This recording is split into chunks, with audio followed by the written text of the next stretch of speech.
chapter 1 atau chapter 2 di bukunya Gieso. Waktu itu kita membahas apa? Mengenai conceptual framework. Kenapa sih kita perlu conceptual framework? Kenapa perlu conceptual framework? Ada yang bisa menjawab?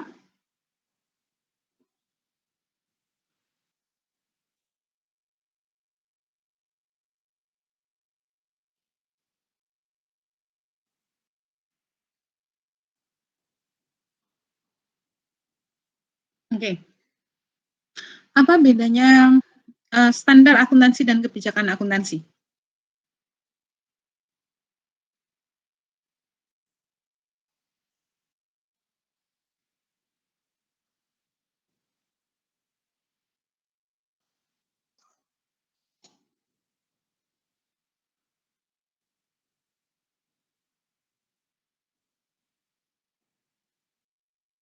Hmm.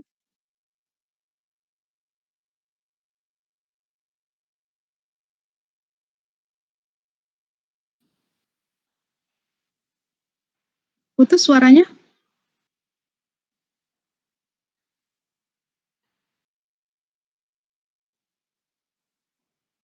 Hmm, hmm.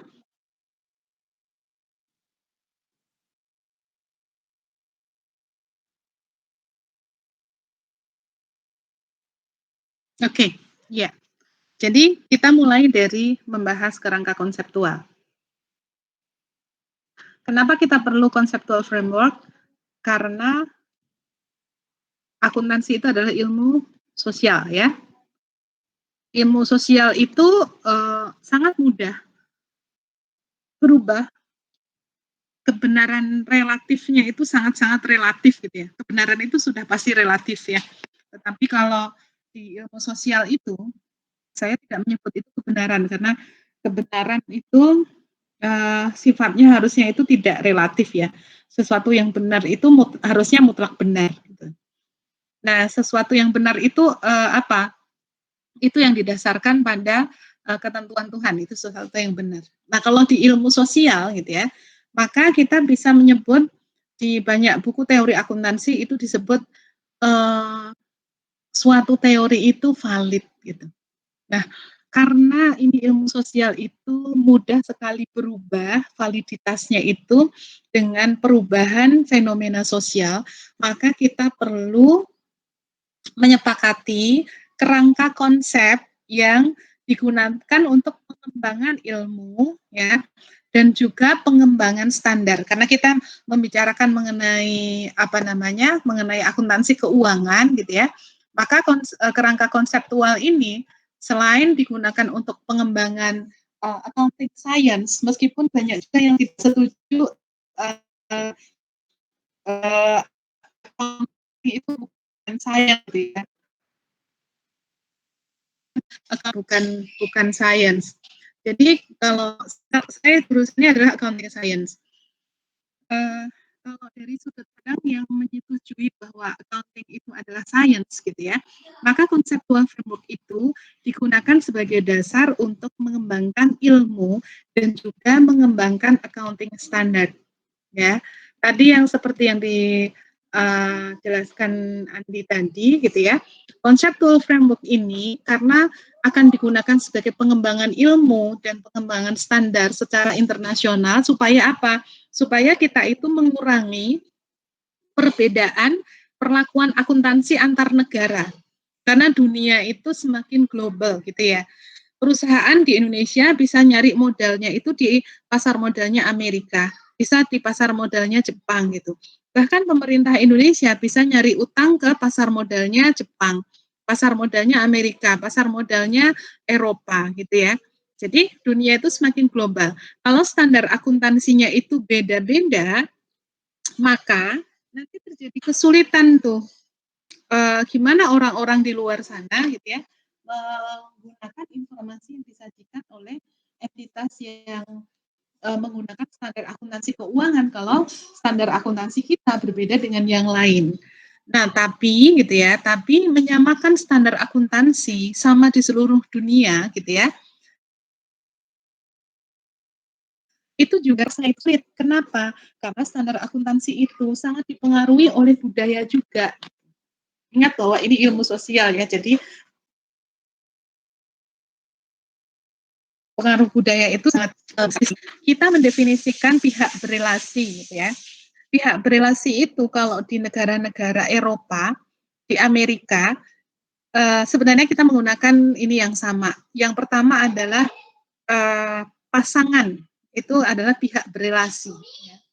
Suami atau istri, ya. Suami atau istri misalnya gitu ya. Kemudian keluarga gitu.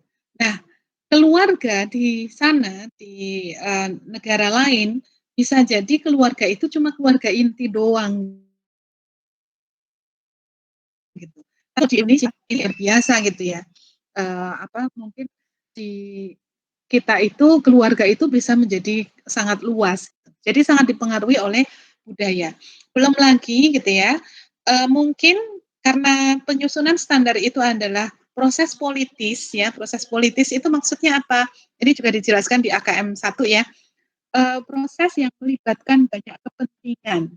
Kepentingan akademisi dalam hal pengembangan ilmu, terutama kalau akademisi itu yang dipegang itu adalah norma dari akuntansi gitu ya. Kemudian pemerintah ya, kemudian pihak dalam tanda kutip pasar gitu ya, kemudian para pengusaha dan sebagainya. Jadi mereka punya kepentingan masing-masing yang pada saat penyusunan standar itu kepentingan-kepentingan itu akan beradu, kemudian disepakati, dilakukan konsensus gitu ya. Sehingga kalau accounting standar ini berlaku internasional, rasanya nggak mungkin gitu ya, rasanya sulit sekali ya. Jadi eh, disepakati saja framework kerangka konsep yang berlaku secara internasional. Makanya dulu di AKM 1 sudah pernah dijelaskan mungkin gitu ya, bahwa penyusunan konseptual framework yang sekarang itu sudah iya, sudah melibatkan dua penyusun standar yang selama ini menjadi kiblat, yaitu dia sudah merupakan uh, joint project antara AESP dan FESP. Ya, kemudian ini disepakati digunakan untuk penyusunan standar yang berlaku di suatu negara. Dan negara-negara ini, gitu ya, ini apa namanya strateginya ketika mengikuti international accounting standard itu berbeda-beda gitu ya. Mungkin kalau diurutkan di sini ada uh, penyusunan international accounting standard IFRS yang menjadi kiblat untuk penyusunan standar di suatu negara. Nah, ini strateginya itu beda-beda. Apakah itu konvergensi atau apa? Adopsi gitu ya. Beberapa negara yang adopsi misalnya seperti Malaysia adopsi, Australia adopsi. Jadi begitu keluar IAS 16 mengatur mengenai PPE, kemudian revisi tahun 2018 misalnya berlaku di 2019. Nah, Malaysia, Australia itu langsung adopt, langsung diambil tanpa diterjemahkan, berlakunya juga sama dan seterusnya. Itu adopsi. Kalau Indonesia konvergensi, ya.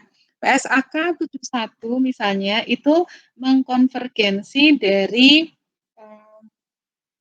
standar akuntansi mengenai instrumen keuangan yang di sana berlaku 2018, kita berlaku 2020 dan seterusnya. Nah, accounting standard ini kalau di konteksnya kita akan membahas accounting changes ya, mengandung banyak alternatif ya, banyak alternatif. Misalnya tadi beberapa sudah mengidentifikasi pengakuan pendapatan kontrak jangka panjang, ada alternatif pengakuan pendapatan itu bisa dengan menggunakan percentage of completion, bisa cost recovery. Kemudian inventory bisa menggunakan uh, first in first out atau menggunakan average method gitu ya, atau menggunakan menggunakan specific identification misalnya gitu ya. Metode depresiasi ada alternatif. Metode perlakuan untuk biaya eksplorasi ya. Semoga masih pada ingat tuh. Tadi ada yang nanya selain itu ada nggak sih gitu ya, ada gitu ya. Metode eksplorasi itu ada apa? Successful effort method dan full cost method gitu ya. Jadi di dalam standar akuntansi itu mengandung banyak alternatif. Nah, ini diterapkan di perusahaan itu harus dibuat accounting policy-nya. Gitu. Ya. Atau ada yang menyebut accounting principle. Sebenarnya principle itu istilah untuk standar ya. Tetapi maksudnya itu accounting policy itu kan memilih satu prinsip yang diterapkan di perusahaan. Jadi ini levelnya adalah, tadi seperti kata Andi, ini adalah levelnya entity. Entity itu sudah memilih untuk kontrak jangka panjang digunakan misalnya percentage of completion. Untuk persediaan digunakan first in first out gitu. Itu sudah pilihan. Jadi kalau di sini ada alternatif, di sini adalah sudah pilihan gitu. Pilihan perusahaan itu untuk menerapkan prinsip ya saya sebut prinsip ya, yang diakui, diperbolehkan di dalam standar. Itu yang disebut accepted principle ya. Tadi ada yang nanya soalnya, nggak tahu apa itu accepted principle. Accepted principle itu adalah prinsip yang diterima sebagai konsep yang diterapkan di dalam standar akuntansi. Emang ada not accepted principle gitu ya, non-GAAP, ada ya. Misalnya apa? Misalnya untuk mungkin masih ingat kalau untuk receivable itu ada direct write-off ya. Ada direct write-off. Itu adalah not accepted principle gitu ya. Atau di inventory ada LIFO, last in first out. Tadinya itu accepted principle, sekarang itu non accepted principle gitu ya. Semoga teman-teman sudah nyambung nih sekarang. Nah, accounting policy ini harus memilih di antara accepted principle tadi gitu. Jadi nggak boleh dia di inventory-nya saya pakai LIFO aja deh gitu. Atau dia di ini saya pakai yang ini gitu. Ya. Siapa sih yang punya kewenangan? Ini adalah entitas. Entitas itu memilih. Dan semoga masih juga ingat syarat yang ditentukan di dalam conceptual framework ya. Bahwa setiap informasi keuangan yang kita sajikan di dalam laporan keuangan itu harus memenuhi apa? Karakteristik kualitatif ya, karakteristik kualitatif informasi. Salah satunya adalah supaya dia itu bermanfaat gitu ya, maka ada ciri yang harus dipenuhi, yaitu yang pertama relevance dan faithful representation. Kemudian harus comparable juga. Supaya comparable harus konsisten ya. Jadi itu semua harus dipahami betul gitu ya. Sehingga accounting policy, accounting principle ini boleh gonta-ganti enggak? Pada kondisi normal tidak boleh ya. Supaya informasinya itu konsisten kita sajikan di dalam laporan keuangan dengan cara yang sama. Ya. Konsisten dengan cara yang sama. Misalnya gini, kalau saya menyajikan data dalam seminggu itu saya ke kampus itu, berapa lama waktu yang saya habiskan untuk perjalanan misalnya gitu ya. Hari pertama itu 5 menit saya naiknya motor. Hari kedua saya jalan kaki 20 menit. Hari ketiga saya naik sepeda 10 menit. Hari keempat saya bawa mobil 25 menit misalnya ya, karena macet di Ceker misalnya gitu. Terus kita bikin tren tuh datanya itu, data waktu yang saya habiskan. Itu maka itu akan sia-sia gitu, ya. Kita bikin tren atau saya bandingkan, oh ternyata hari ini lebih cepat daripada yang kemarin atau hari ini lebih lambat dari yang kemarin. hasil perbandingannya itu bermanfaat nggak? Tentu saja tidak, karena caranya, metodenya berbeda gitu ya. Sehingga penerapan accounting policy ini harus konsisten ya, harus konsisten. Nah, baru kemudian di entitas tersebut ini akan dibuat menjadi accounting apa? Supaya nanti bisa menghasilkan laporan sesuai dengan policy itu, kita buat accounting system. Isinya apa? Prosedur-prosedur gitu. Ini sebenarnya saya ngulang lagi nih AKM 1 ya. Prosedur-prosedur.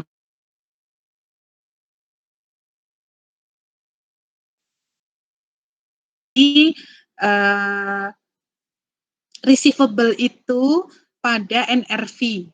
Kan accounting policy-nya begitu gitu ya. Receivable itu disajikan pada NRV. Itu gimana? Oh, berarti harus dibuat bikin analisis umur piutang misalnya gitu ya. Tabelnya seperti apa? Siapa yang harus bikin? Prosedurnya bagaimana? Itu semuanya di accounting system.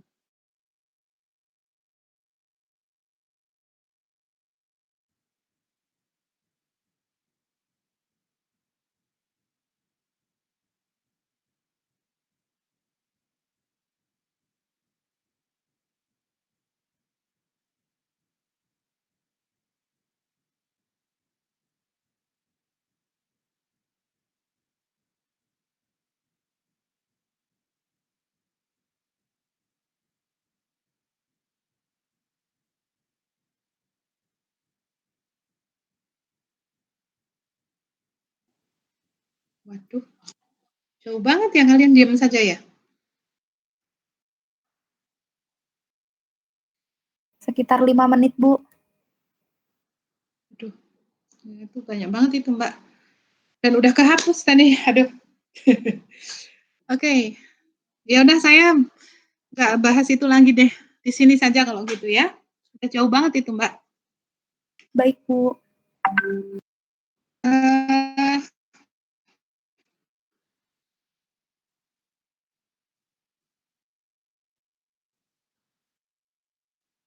Masya Allah.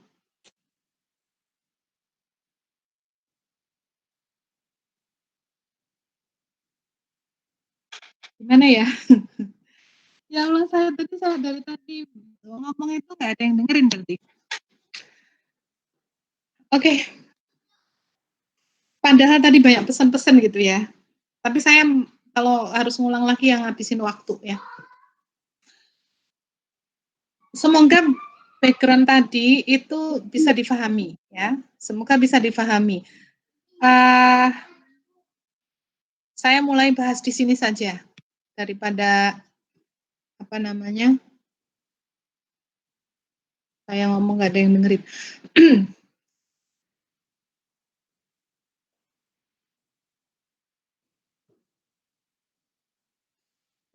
Jadi di akuntansi berarti tadi ada banyak alternatif ya. Jauh banget itu kalau tadi saya masih membahas accounting alternatif. Saya kan sudah sampaikan berkali-kali ya, saya kalau pakai Google Meet, kemudian pakai presentasi itu saya nggak bisa ngelihat apa namanya halaman Google Meet-nya. Yang saya lihat adalah halaman slide-nya. Jadi tolong diingatkan, tolong di telepon kalau saya terputus gitu ya. Jadi saya nggak kelihatan itu layar Google Meet-nya itu. Suaranya hilang juga saya nggak tahu. Ya. Jadi tolong tolong diingatkan. Baik, Bu. Mohon maaf, Bu, sekali lagi, Bu. Ya, berarti saya nggak usah saya ulang yang tadi ya. Iya, Bu, tadi sudah sampai yang penjabaran kok, Bu. Belum di awal sekali, Bu. Baru terputus beberapa menit saja, Bu. Oke. Jadi banyaknya alternatif metode di akuntansi itu mengandung beberapa bahan ya. Yang pertama adalah dia akan menurunkan komparabilitas dari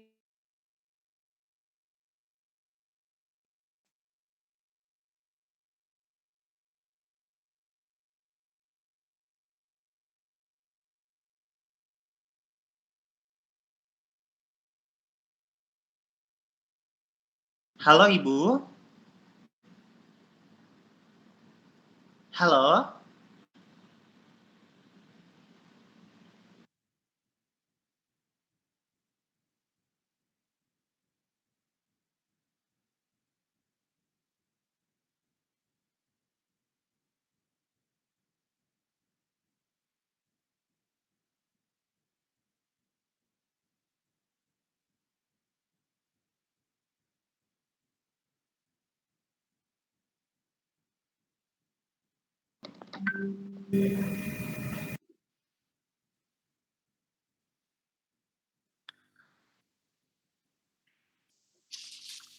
Ya, saya lanjutkan ya. Banyaknya alternatif metode di akuntansi itu akan menurunkan komparabilitas dan mengganggu data tren ya.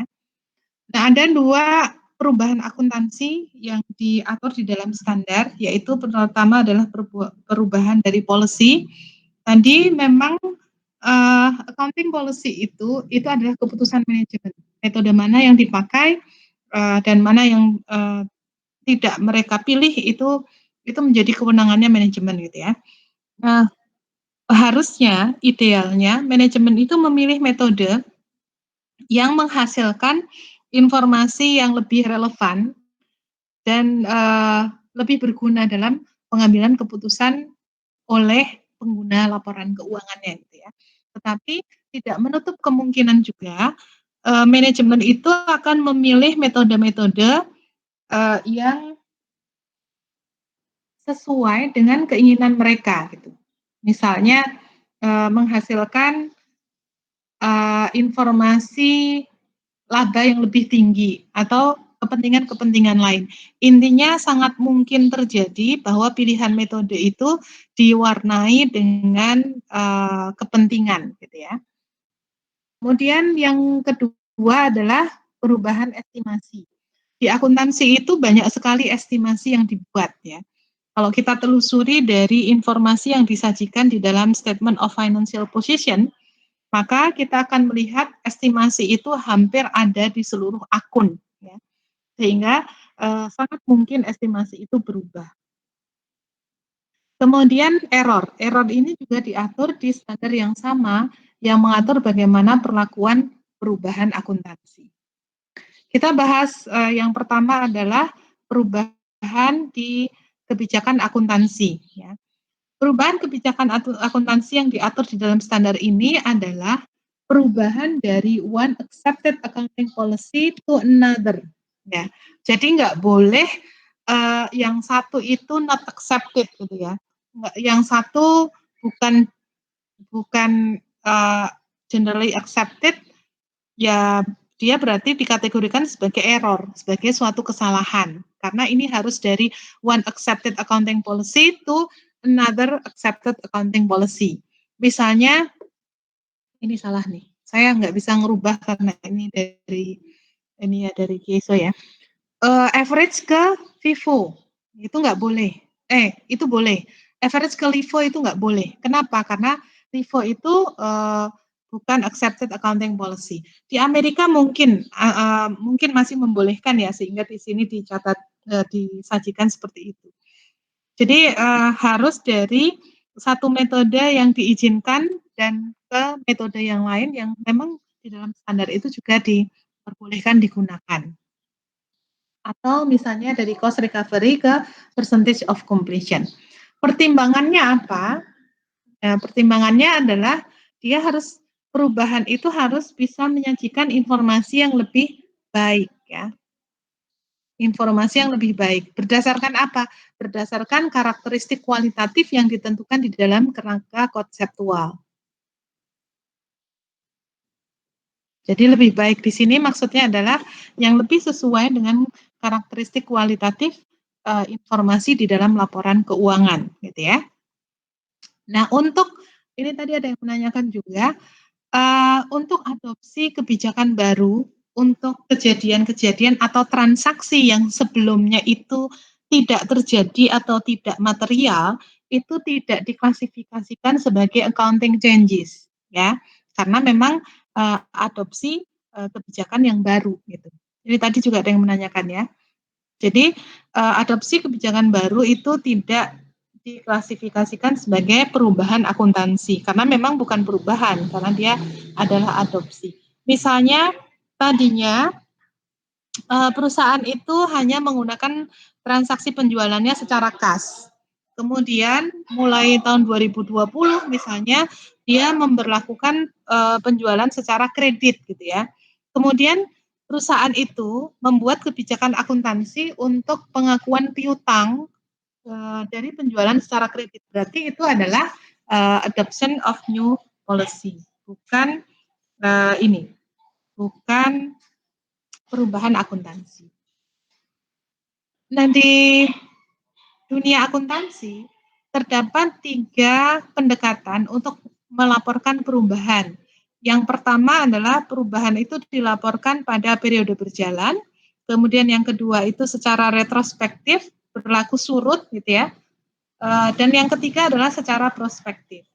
Untuk perubahan di kebijakan akuntansi, IASB menetapkan bahwa yang digunakan adalah pendekatan retrospektif, ya. Jadi berlaku surut. Supaya apa? Kemarin ada yang menanyakan ngapain sih perubahan itu dilaporkan secara retrospektif gitu ya? Supaya informasi yang disajikan itu disajikan secara komparatif itu ada gunanya gitu ya. Kita sudah misalnya laporan keuangan 2020 di sebelahnya itu pasti ada laporan keuangan 2019. Nah, di sini misalnya ya, di sini pakai average method untuk inventory-nya. Kemudian di sini pakai FIFO, maka informasi ini menjadi tidak comparable ya. Maka langkah pendekatan untuk merespon perubahan itu harus dilaporkan secara retrospektif. Yang 2019 dihitung lagi dengan menggunakan FIFO. 2018 dihitung lagi dengan menggunakan FIFO. Seolah-olah FIFO itu sudah diberlakukan sejak sebelum-sebelumnya. Itu hanya untuk menyajikan informasi di 2020. Kalau yang sudah dipublikasikan, ya biarkan saja gitu ya. Tapi di 2020 itu dilakukan namanya restatement. Restatement atas laporan 2019, 2018 dan seterusnya ke belakang gitu ya, supaya terjadi komparabilitas dari informasi yang disajikan di dalam laporan keuangan. Nah, perubahan itu dilaporkannya bagaimana secara teknis? Yang pertama adalah kita menyesuaikan untuk setiap elemen yang disajikan di dalam laporan keuangan dengan menggunakan basis kebijakan yang baru ya. Setiap elemen yang terpengaruh dari kebijakan baru itu kita sajikan kembali. Maka gitu ya, pengaruh dari perubahan kebijakan akuntansi di pengukuran persediaan ya, sebenarnya bukan pengukuran persediaan ya di cost flow-nya gitu ya, cost flow dari persediaan itu berpengaruhnya nggak cuma di saldo inventory saja, tetapi di saldo retain earning. Karena kenapa retain earning? Karena kan dari waktu yang sudah berlalu itu berarti laporan keuangannya sudah ditutup, semua pengaruhnya itu ke retain earning. Mungkin juga pengaruh ke pajak gitu ya. Pajaknya yang pajak yang mana? Bukan pajak yang dibayarkan, tetapi pajak di pembukuan akuntansinya. Karena antara pajak yang kita bayarkan dengan pajak penghitungan pembukuan akuntansi itu mungkin berbeda ya. Kemudian yang kedua, adjust the carrying amount of asset and liability as of beginning of the first year presented.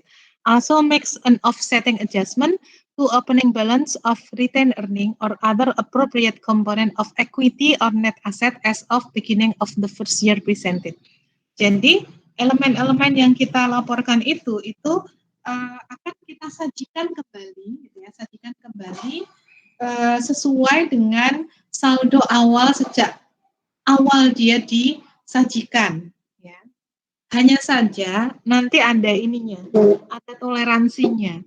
Kalau perusahaan itu sudah lama berdirinya, gitu ya, kemudian misalnya kesalahan itu ditemukannya itu udah sekian tahun dari kesalahan itu dilakukan, misalnya kalau ini error gitu ya, maka apakah kita harus menyajikan semua informasi ke belakang?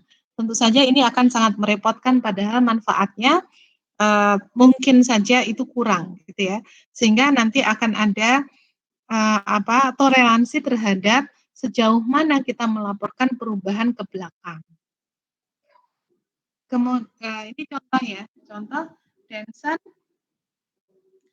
menyajikan informasi mengenai long term construction contract, pendapatannya diakui dengan cost recovery. Di 2019 dia mengubah menjadi percentage of completion. Management believe this approach provide a more appropriate measure of income earned. Ya, jadi harus tujuannya itu adalah menghasilkan informasi yang lebih baik bagi pengguna laporan keuangan. Kemudian untuk tujuan perpajakan, dia tetap menggunakan cost recovery method, sehingga untuk pajak yang dibayarkan itu dia sudah benar.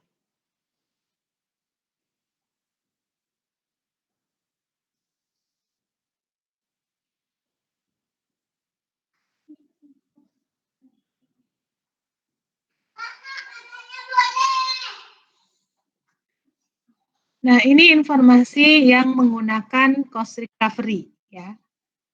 Net income-nya untuk 2017 240, 2018 96, 2019 114.000. Kemudian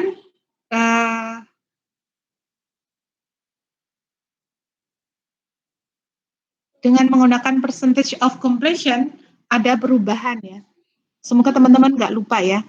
Kalau percentage of completion itu kan berarti pendapatannya itu diakui kalau dalam kondisi normal ya lebih tinggi daripada cost recovery ya. Sehingga disajikan informasi net income-nya menjadi 360, kemudian di 2018 dari 96 jadi 108 gitu ya. Kemudian di 2019 dari 114 menjadi 120.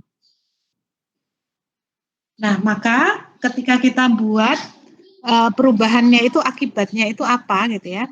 Maka untuk income-nya itu ada perubahan dari berapa tadi? 600 menjadi 400 ya. 600 menjadi 400 untuk pre-tax income-nya. Pada 2018 dari 180 menjadi 160. Perubahannya di 2019 sehingga di awal 2019 itu akumulasi dari perubahan itu gitu ya, akumulasi dari perubahan itu membuat pre-tax income-nya itu berubah total 220. Ini nanti akan mempengaruhi berapa jumlah retained earning-nya, karena setiap income yang dilaporkan itu akan mempengaruhi retained earning. Kemudian efek pajaknya adalah seperti ini ya. Sebelum 2018 tax effect-nya dia akan melaporkan pajak lebih tinggi 80, kemudian di 2018 lebih tinggi sebesar 8.000 dan seterusnya. Maka jurnal yang diperlukan adalah elemen laporan keuangan yang terpengaruh akibat dari transaksi ini adalah yang pertama construction in progress pasti bertambah dari pengakuan tadi pendapatan tadi. Kemudian deferred tax liability ya dikredit sebesar 88.000 dan retained earning itu akan ada koreksi secara kumulatif sebesar 132.000.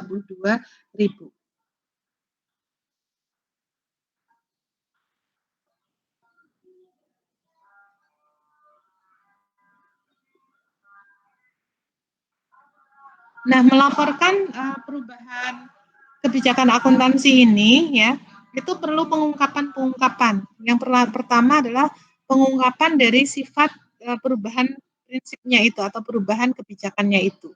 Kemudian alasannya kenapa, kemudian adjustment yang harus dilakukan pada setiap elemennya atau line itemnya gitu ya. Kemudian EPS-nya. EPS-nya juga tentu saja berubah kalau dia pengaruhnya itu ke net income ya.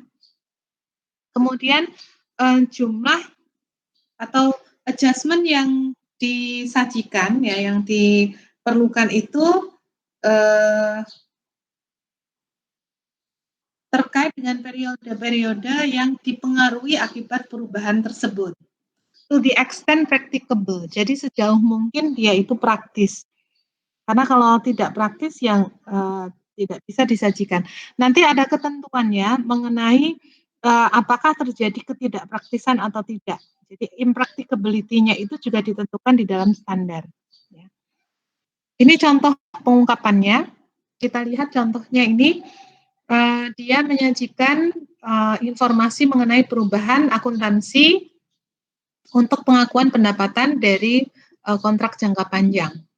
The company has accounted for revenue and costs for long-term construction contract by percentage of completion method in 2019, whereas in all prior years revenue and costs were determined by cost recovery method. Jadi sebelumnya dia menggunakan cost recovery method. The new method of accounting for long-term contract was adopted to recognize bla bla bla bla gitu ya. And financial statement of prior years have been restated to apply the new method retrospectively. Jadi disebutkan bahwa metode ini ditetapkan secara retrospektif. For income tax purpose, the cost recovery method has been continued. Jadi untuk keperluan pembayaran pajak dia tetap menggunakan cost recovery method. Efek dari perubahan itu menyebabkan income di 2019 mengalami kenaikan sebesar 6.000,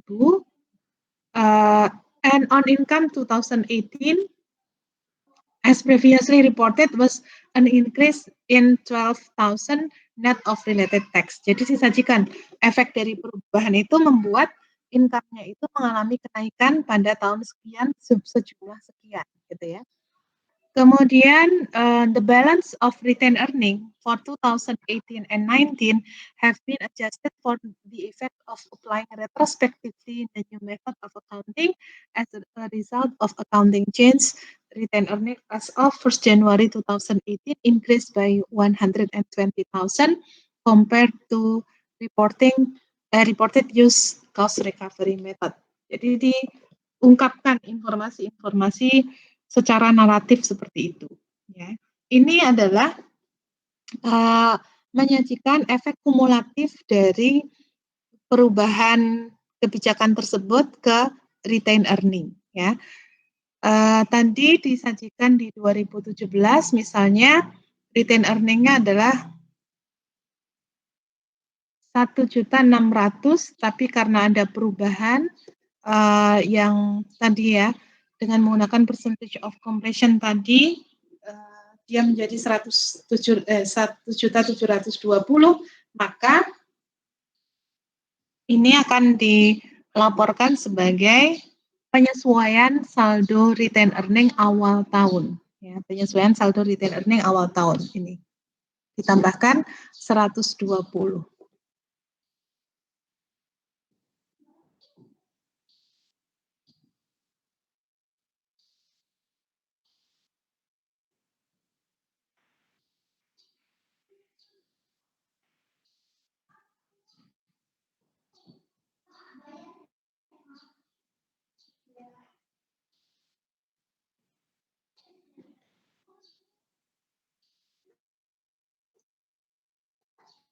Kemudian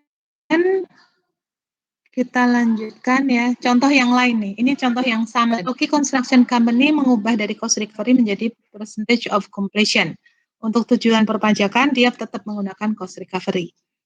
Dengan menggunakan percentage of completion, maka ada kenaikan pre-tax income dari 610 menjadi 780 ya. Perubahannya 170 di 2018 dan 2019 200.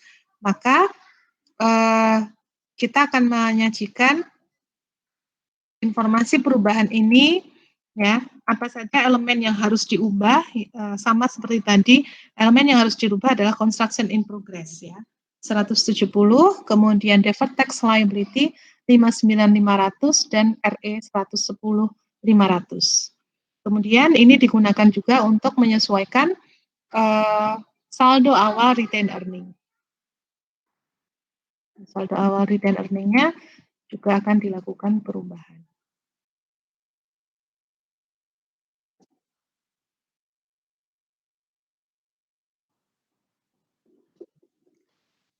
Kita lanjutkan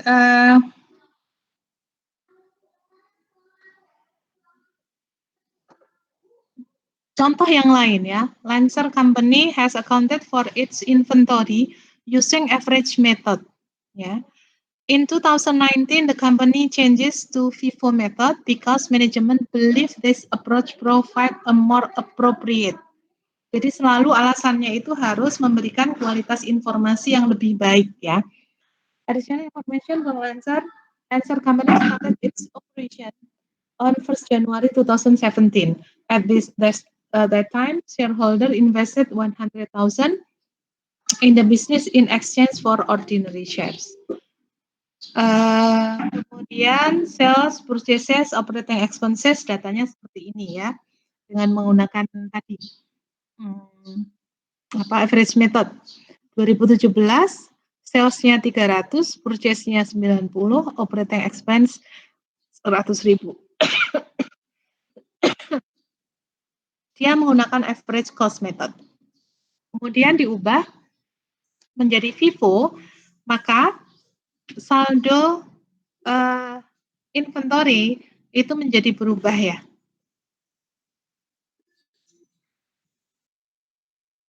Sebentar, oh ini belum ya. Saldo inventory-nya berubah dari 12.000, dari 10.000 menjadi 12.000, dari 20.000 menjadi 25.000, dan dari 32.000 menjadi 39.000.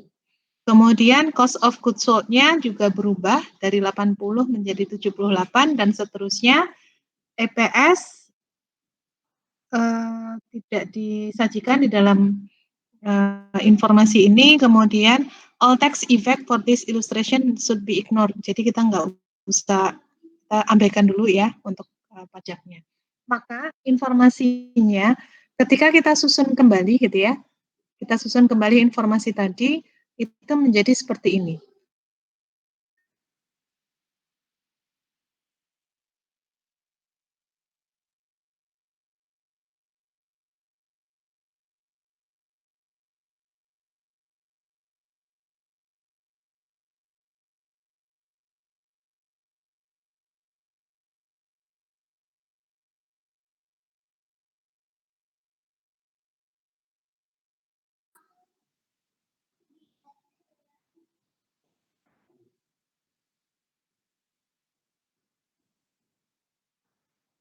Ini adalah penyajian informasi di Statement of Financial Position.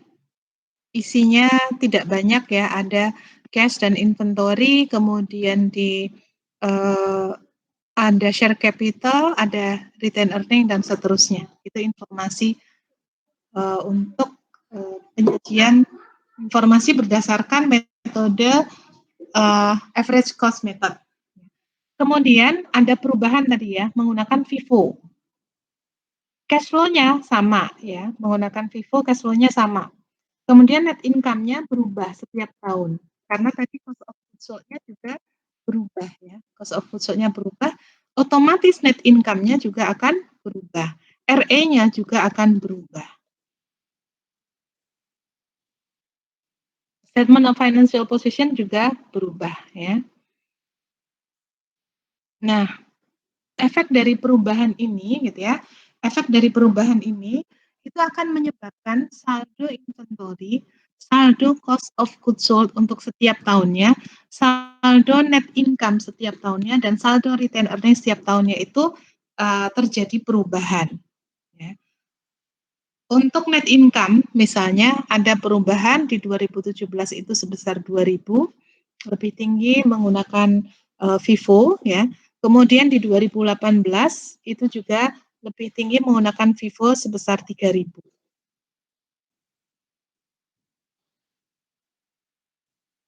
Maka secara kumulatif sebentar, saldo inventorinya tadi dari berapa ya? Harus kita bandingkan ya. 10, 20 berapa tadi? 10, 20 dan 32 ya. Kemudian kalau menggunakan average 12, 25 dan 39. Ya. Di 2018 perubahannya di tahun 2018 tadi ya. Maka inventory itu harus perubahannya di tahun berapa tadi? 19, Bu. 2019. Efek kumulatifnya berapa kalau dari 2017? 20, 2000, 5000, kemudian 7000 ya.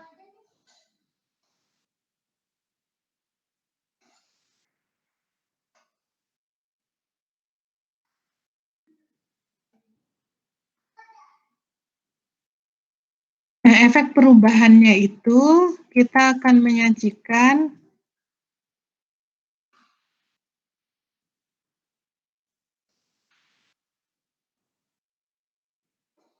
kenaikan inventory secara kumulatif sebesar 5.000 ya, 5.000. Kemudian RE-nya juga 5.000. Ini harusnya kita hitung dulu sih. Harusnya kita hitung dulu efek kumulatifnya itu bagaimana ya. 12.000. Saldo akhirnya tadi 39.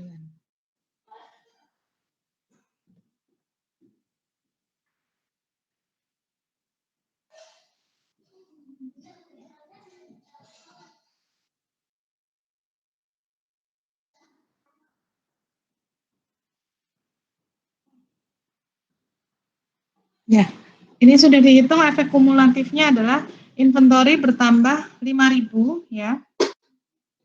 Ini didasarkan pada net perubahannya itu adalah 5.000, sedangkan RE-nya juga bertambah sebesar 5.000.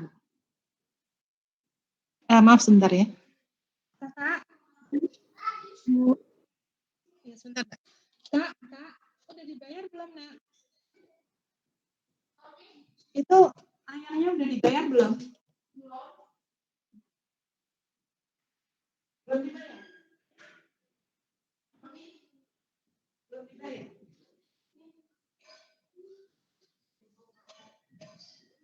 Berapa, Kak? Ini enggak usah. Kita tadi udah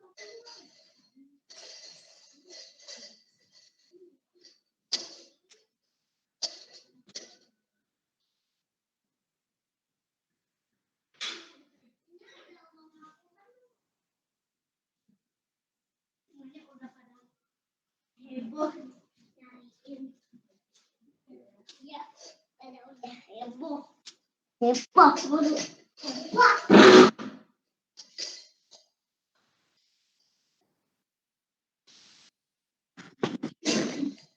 Ya, lanjut Mbak, silahkan. Kenapa tadi? Tidak, Bu. Cuma mau memastikan aja inventory dan return earning-nya itu diperolehnya dari perubahan net income average ke FIFO, gitu ya, Bu. Kenapa? Perubahan following entry inventory ke return earning 5.000 itu dari perubahan net income tahun 2017 dan 18 dari average cost ke FIFO, gitu, Bu. Iya. Ya, terima kasih, Bu. Iya.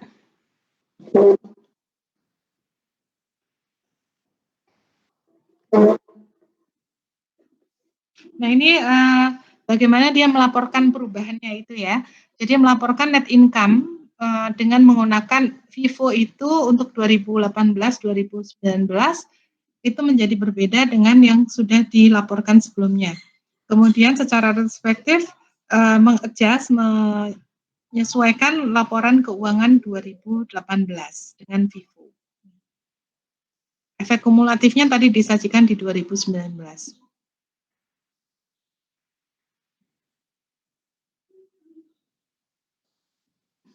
Nah, ini adalah penyajian di retained earning ya. Retained earning juga dilakukan perubahan, kumulatif efeknya yang 2000 ini disajikan di dalam saldo awal retained earning di 2018. Kita lanjutkan ke direct dan indirect effect.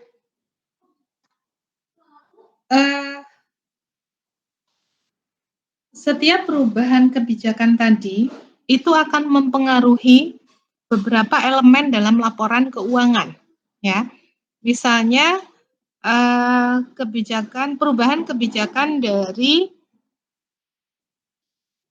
cost recovery menjadi percentage of completion, maka pengaruhnya adalah ke saldo construction in progress, gitu ya.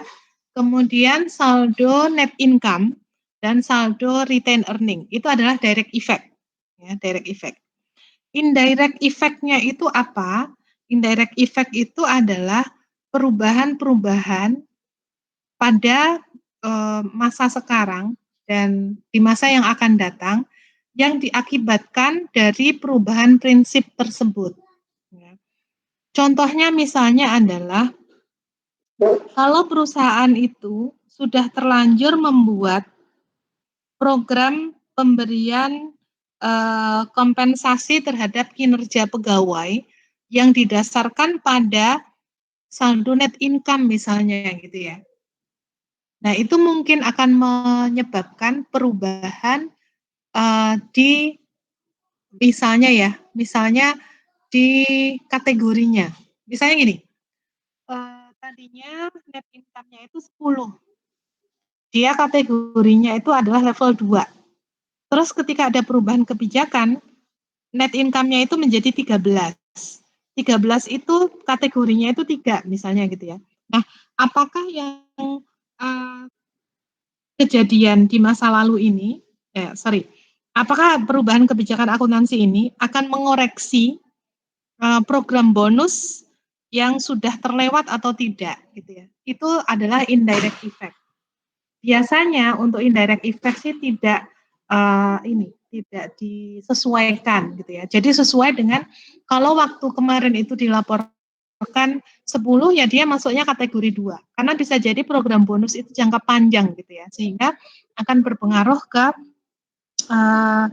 bagaimana perusahaan memperlakukan kinerja pegawai tersebut kalau didasarkan pada net income misalnya. Jadi bisa jadi itu akan mempengaruhi secara tidak langsung pada kondisi cash flow perusahaan di masa sekarang dan di masa yang akan datang.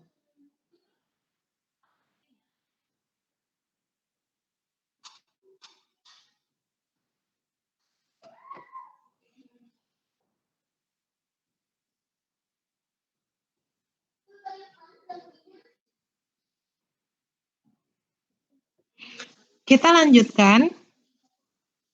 Tadi kita melaporkan perubahan kebijakan akuntansi secara retrospektif itu sejauh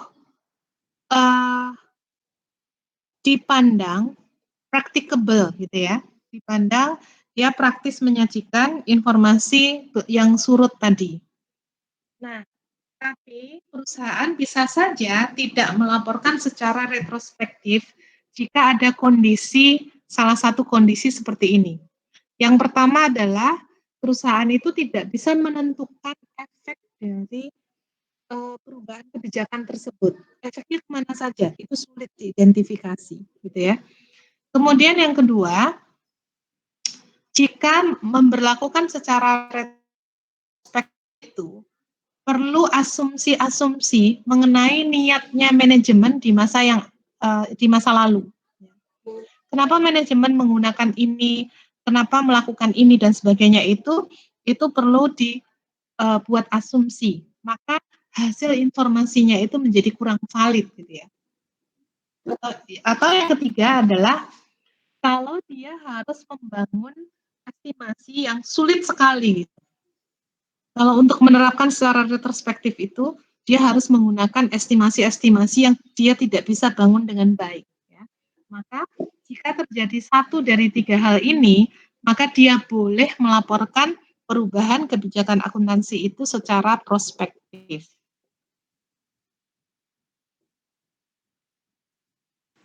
Jadi normalnya dilaporkan secara retrospektif, tapi jika terjadi impracticability, maka boleh dilaporkan secara prospektif.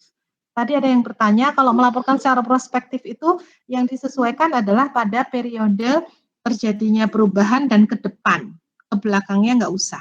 Gitu ya. Permisi Bu, izin bertanya. Iya, silakan.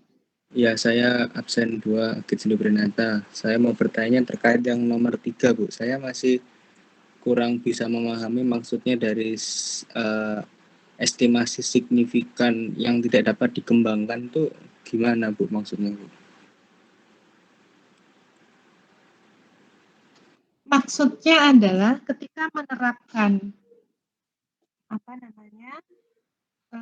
perubahan itu secara retrospektif gitu ya, itu ada estimasi-estimasi yang harus dibuat dan nggak bisa dikembangkan dari data yang ada.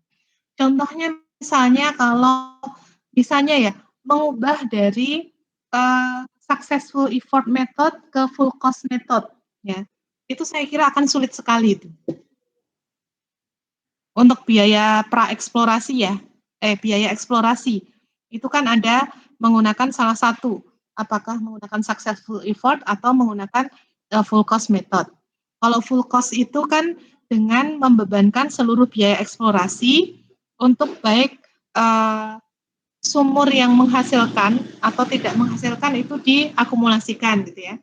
Tapi kalau menggunakan successful effort itu hanya sumur yang menghasilkan saja yang dikapitalisasikan, yang tidak berhasil itu tidak dikapitalisasikan.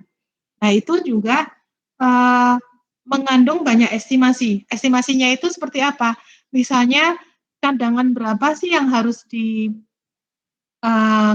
jumlah cadangan berapa yang harus dikapitalisasi, jumlah cadangan berapa yang tidak dikapitalisasi, dan seterusnya gitu. Nah, kalau itu tidak bisa dibangun dari data yang dimiliki oleh perusahaan, mending dia memperlakukan itu secara prospektif. Berarti langsung melihatnya langsung ke depan aja, Bu. Jadi yang lalu-lalu sudah biarkan aja gitu, Bu ya. Iya. Oh, gitu. Jadi sama seperti perubahan estimasi. Ya, makasih, Bu.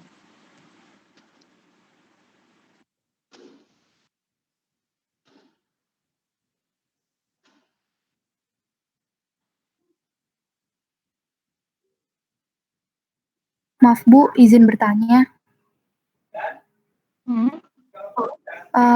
Saya mau bertanya Bu, untuk yang retrospektif ini kan IASB kan bilang bahwa kita harus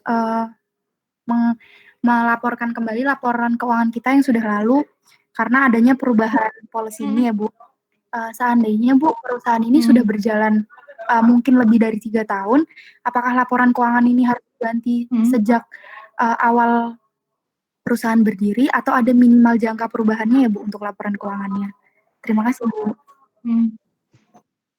Tadi sudah dijelaskan ya, sejauh praktis Mbak. Sejauh praktis itu kalau misalnya sistemnya perusahaan itu mudah ya untuk menyajikan informasi misalnya 5 tahun ke belakang ya nggak apa-apa disajikan 5 tahun ke belakang gitu. Kalau terlalu lama informasi itu kegunaannya juga kurang gitu ya. Jadi tidak perlu terlalu lama, paling 3 tahun ke belakang. Baik Bu, berarti sesuai dengan ketentuan perusahaan masing-masing ya. Terima kasih Bu.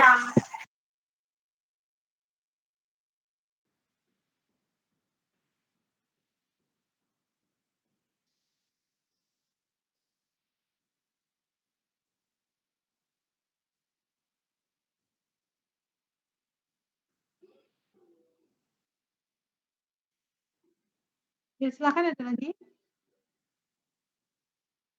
Kalau tidak ada, kita lanjutkan ke perubahan estimasi ya, perubahan estimasi.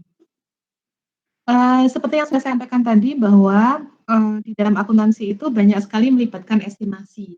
Estimasi apa saja? Misalnya estimasi dalam bad debts ya. Kemudian inventory obsolescence, karena inventory itu kan diukur dengan menggunakan lower of cost on NRV gitu ya, sehingga ketika ada penurunan nilai, bermanfaat dari inventory itu gitu ya, maka kita akan laporkan di dalam ketika penilaiannya. Kemudian useful life dan residual value dari aset tetap. Kemudian periode yang mendapatkan manfaat dari deferred cost. Contohnya misalnya adalah program pemberian bonus pegawai gitu ya. Program pemberian bonus untuk kinerja pegawai itu juga melibatkan estimasi dari periode yang mendapatkan manfaat dari program tersebut. Kemudian kewajiban untuk kewajiban garansi itu juga kita lakukan estimasi ya. Estimasi berapa jumlah produk yang harus perbaiki, berapa biaya perbaikan untuk setiap pekerjaan garansi dan sebagainya. Kemudian recoverable mineral reserve tadi ya, cadangan mineral. Itu juga estimasi juga. Kemudian perubahan depresiasi. Perubahan-perubahan yang terkait dengan depresiasi itu semuanya dikategorikan sebagai perubahan estimasi. Kemudian perubahan nilai wajar ya, perubahan nilai wajar untuk aset keuangan itu juga merupakan bagian dari perubahan estimasi. Jadi estimasi di akuntansi itu banyak sekali. Nah, untuk melaporkan perubahan estimasi itu kita perlakukan secara prospektif. Artinya perubahan itu hanya akan mempengaruhi laporan keuangan tahun berjalan dan ke depan. Ke belakang tidak perlu dilaporkan kembali ya. I view changes in estimate as normal recurring correction and adjustment and prohibit retrospective treatment. Jadi justru tidak boleh dilakukan perubahannya itu secara retrospektif. Contoh misalnya ada perubahan di depresiasi. Perubahannya di sini adalah dari estimasi manfaat ekonomi, estimasi useful life ya, masa manfaat ekonomi dan residual value ya. Misalnya Akandia ini tadinya membeli equipment dengan total cost-nya adalah 510.000, akan didepresiasikan 10 tahun dengan nilai residu 10.000. Jadi 50.000 per tahun dengan straight line. Kemudian ternyata setelah tahun ke-7 diketahui bahwa total estimated life-nya itu harusnya 15 tahun dengan nilai residu 5.000. Maka kita hitung kembali. Tadi sudah didepresiasikan selama 7 tahun, maka akumulasi depresiasinya adalah 350.000, sehingga book value yang belum didepresiasikan, belum dialokasikan itu adalah 160.000. 160.000 ini akan didepresiasikan selama 8 tahun. Karena tahun ke-7 kemudian diperpanjang menjadi 15 tahun dan nilai residunya menjadi 5.000. Jadi 160 dikurang 5 dibagi 8. Gitu. Untuk tahun 2019 dan seterusnya dia akan mengakui beban depresiasi sebesar 19.375. Yang sudah berlalu apakah perlu disesuaikan? Tidak ya, karena perlakuannya adalah secara prospektif.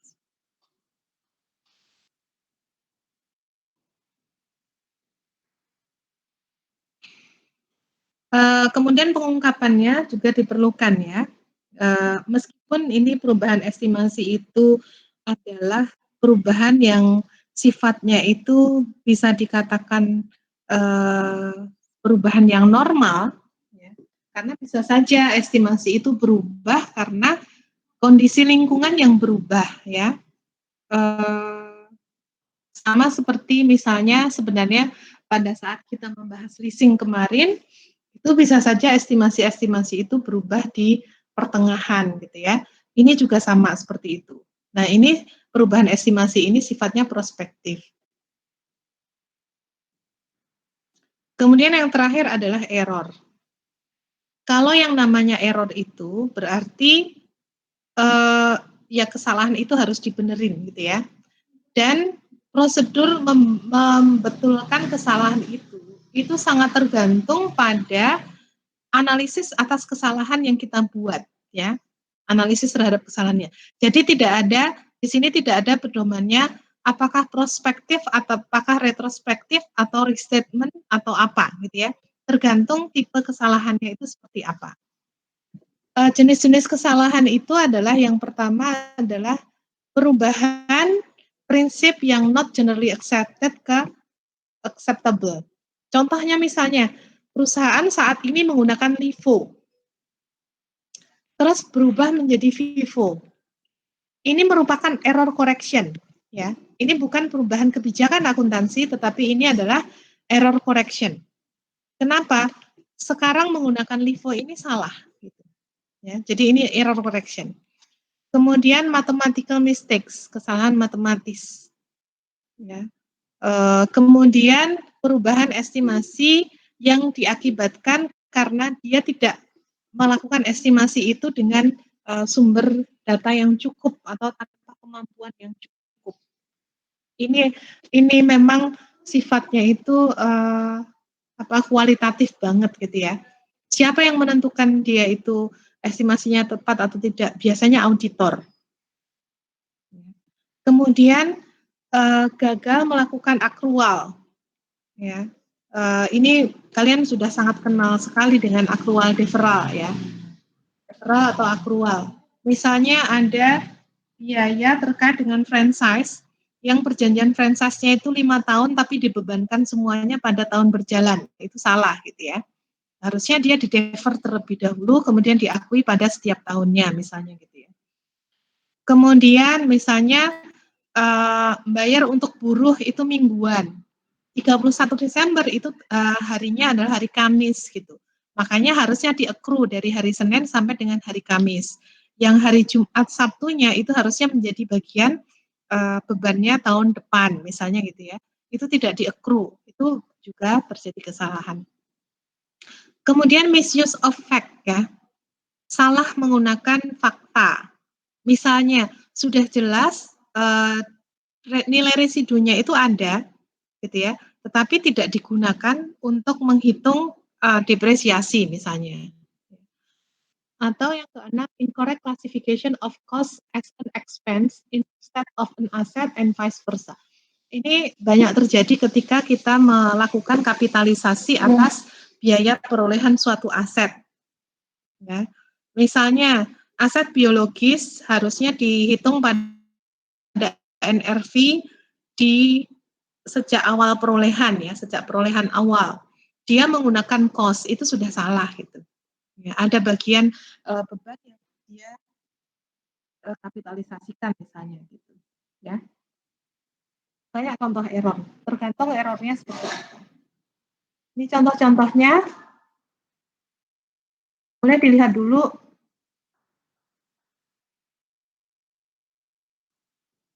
Ya. Perlakuannya bagaimana?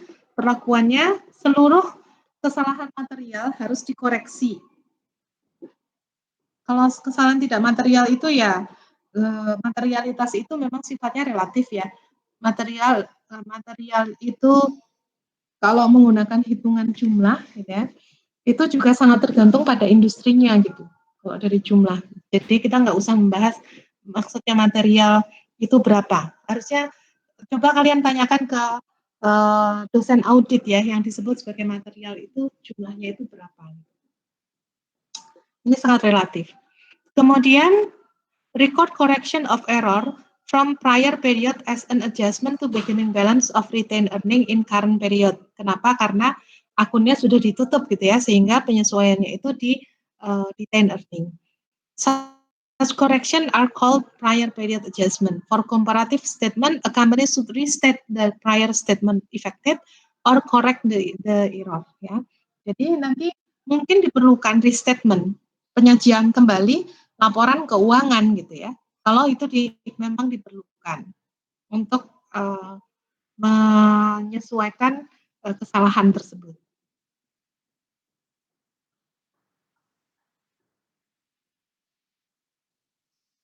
Contoh misalnya di tahun 2020 bookkeeper-nya Selektro menemukan kesalahan. di 2019 itu depreciation expense itu tidak dicatat sebesar 20.000 ya. This building is only depreciable asset Selectro owns. The company correctly included the depreciation expense in its tax return and correctly reported its income tax payable. Jadi untuk keperluan perpajakan dia benar, tetapi di pembukuan perusahaan dia salah, gitu ya. Dia tidak mencatat depreciation expense. Kalau tidak mencatat depreciation expense berarti expense-nya terlalu rendah. Ya. Expense terlalu rendah itu menyebabkan net income terlalu tinggi sebesar 20.000. Abaikan pajaknya karena pajaknya sudah benar gitu ya. Maka penyesuaian yang diperlukan adalah depreciation expense-nya sudah ditutup, maka dia perlu menyesuaikannya itu di jurnal ini. Retain earning pada deferred tax liability karena pajaknya sudah benar ya. Kemudian pada accumulated depreciation wielding.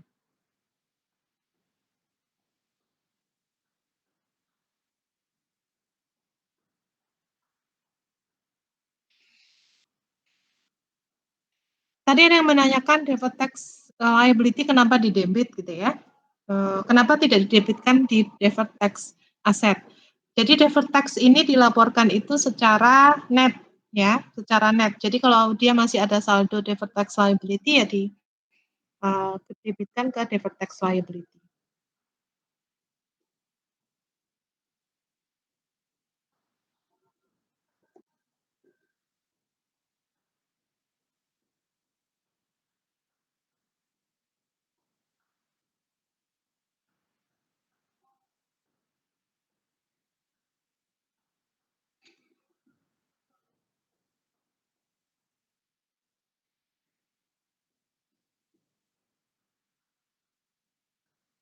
Nah, ini pengaruh dari perubahan tersebut ke retain earning statement.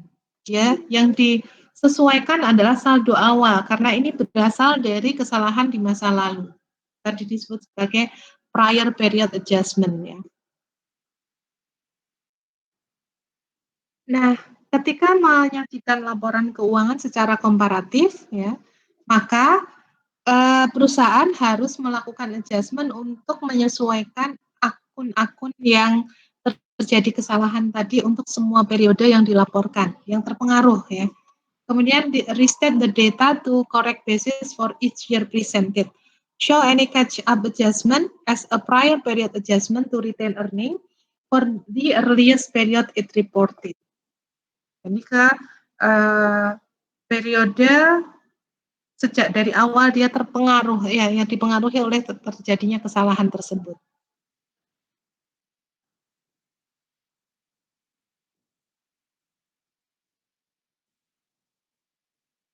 Baik, kita lanjutkan ke ilustrasi kesalahan yang lain ya.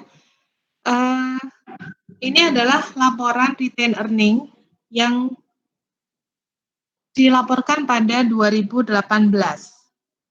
Pada 2018, totalnya saldo akhirnya adalah 1.110.000. Kemudian, before issuing the report for the year ended 31st December 2018, you discover 62,500 error that caused the 2017 inventory to be overstated. Kita menemukan bahwa di 2018 itu ada error gitu ya. Errornya itu pada inventory 2017. Jadi menemukannya itu sesudah laporan keuangan 2017 itu sudah terbit ya. Sehingga menyebabkan cost of goods sold itu lebih rendah sehingga net income itu disajikan lebih tinggi. Ya, overstated di 2017 gitu. Kemudian menemukan kesalahan ini terjadi di 2018. Maka ada penyajian informasi seperti ini. Tadi 50.000 ya kesalahannya. Ya, karena ada pajak 20% ya. Jadi net of tax-nya adalah 50.000.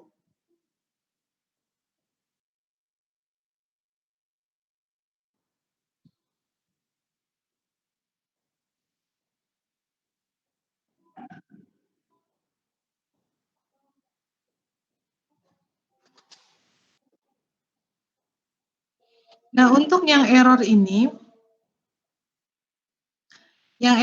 tidak bisa satu perlakuan akuntansi yang sama untuk semua error. Jadi errornya itu harus kita analisis terlebih dahulu ya. Jenis errornya seperti apa, kemudian jurnalnya yang diperlukan seperti apa gitu ya, dan apakah laporan keuangan itu perlu disajikan kembali. Ya. Pelaporan secara kumulatif nanti di prior period adjustment yang akan mengadjust beginning balance of retained earning. Untuk kesalahan yang menyebabkan elemen statement of financial position itu juga sama.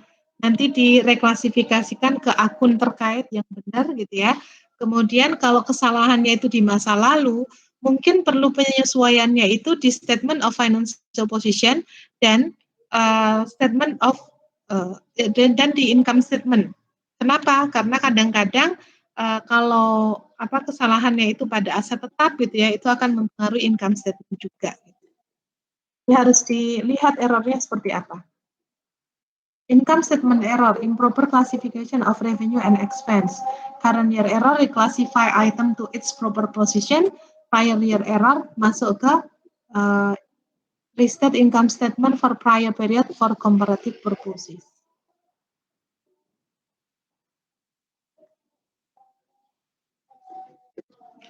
Kemudian counterbalance, uncounterbalance ya. Counterbalance error itu adalah jika kesalahan itu kita temukan, tetapi saldo-saldo di dalam laporan keuangan itu sudah self-balance gitu, atau counterbalance. Ya. Contohnya misalnya gini, ini 2017, 2018, 2019. Ya. Ini misalnya inventory disajikan terlalu tinggi 10 ya di 2017. Efeknya adalah cost of goods sold terlalu rendah 10, net income terlalu tinggi 10, RE terlalu tinggi 10. Kemudian kesalahan ini kan dibawa ke 2018 ya. Inventorinya karena dia saldo awalnya itu terlalu tinggi, maka saldo akhir itu terlalu rendah juga sama jumlahnya. Efek yang lainnya juga dengan jumlah yang sama mengabaikan kesalahan, tidak terjadi kesalahan yang lain. Atas efek kesalahan ini, kalau ditemukannya di 2019, maka RE-nya itu namanya counterbalance. Saldo inventory counterbalance juga. Ya, COGS net income sudah di close ke RE. Ya, jadi saldo inventory dan saldo RE itu nggak perlu dibikin jurnal, ya, tidak perlu dibikin jurnal koreksi. Jadi kalau counterbalance itu caranya tahu gimana, harus dicek.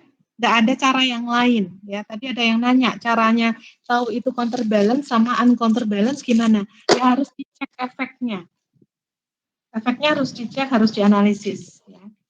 If a company has closed the book in the current year, if the error is already counterbalanced, no entry is necessary. If the error is not yet counterbalanced, make the entry to adjust the present balance of retained earning. For comparative purposes, restatement is necessary. Jadi, meskipun tidak ada jurnal, tapi tetap disajikan kembali informasi 2017-2018, gitu maksudnya. If company has not closed the books in the current year, if error already counterbalanced, make the entry to correct the error in current period and adjust beginning balance of retained earning. If the error not yet counterbalanced, make the entry to adjust the beginning balance of retained earning.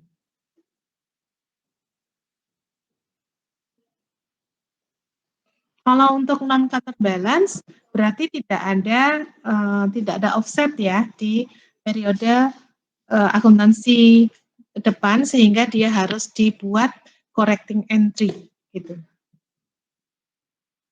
Baik, sampai di sini dulu saya break dulu 5 menit untuk menunggu pertanyaan kalian. Bisa tulis di chat saja ya. Saya break dulu sebentar.